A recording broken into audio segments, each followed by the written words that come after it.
recommending Little Rock Fire Chief Rhoda Mae Kerr. It's still kind of foggy in my mind. We was at this house. It was kind of like a house of ill repute. The man that I committed my crime with, Mr. Poteet, he wanted us to leave, and go with him. He went down a dead-end street, and he parked his car, and so he wanted us both to service him. But before that happened, he asked us, could we get him a younger girl?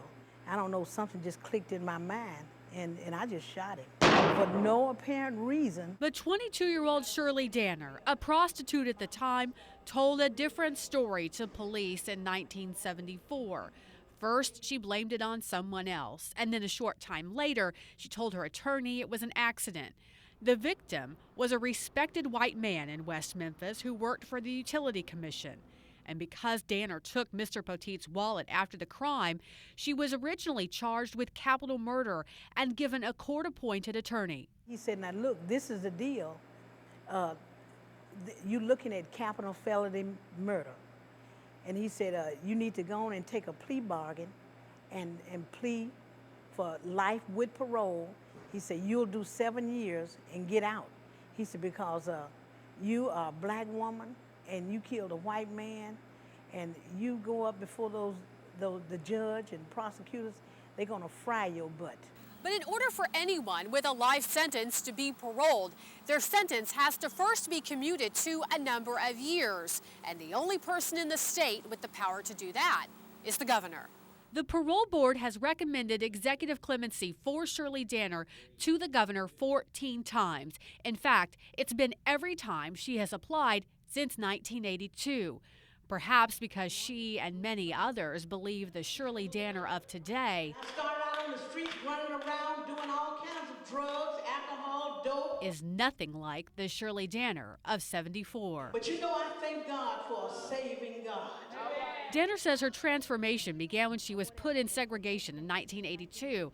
She admits when she first came to prison, she was always in trouble for drugs or fighting. And I made up in my mind that I needed to change. It was either that or I was going to commit suicide. I was even contemplating suicide in segregation one night.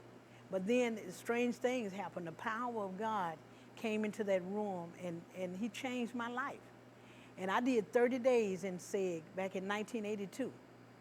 And when I came out, I've been a new woman ever since.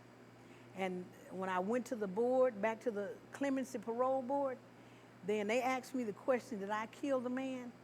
And I could be honestly truthful about it. I didn't have any more fears because my life was changed. I didn't have anything else to hide. She soon began singing. No place I'd rather be. And started a group called the Prodigal Daughters. The group travels all over the state, visiting churches and youth, singing and telling their story. That in itself made me feel like my life is worthwhile, that I'm giving back. Danner also walks out of the prison gates daily to clean the warden's house, one of the best jobs there is in the system. Her biggest struggle behind bars?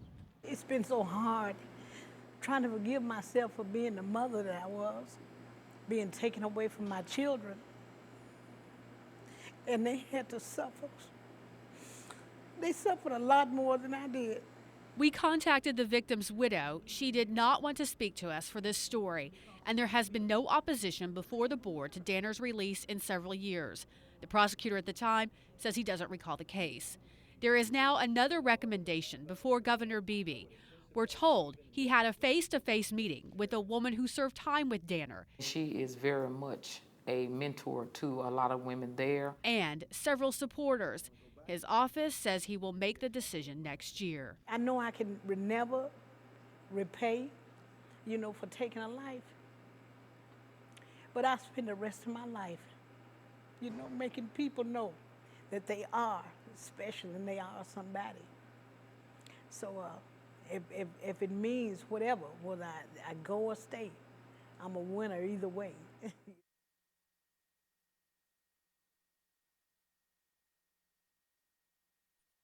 Without research, we cannot find a cure. And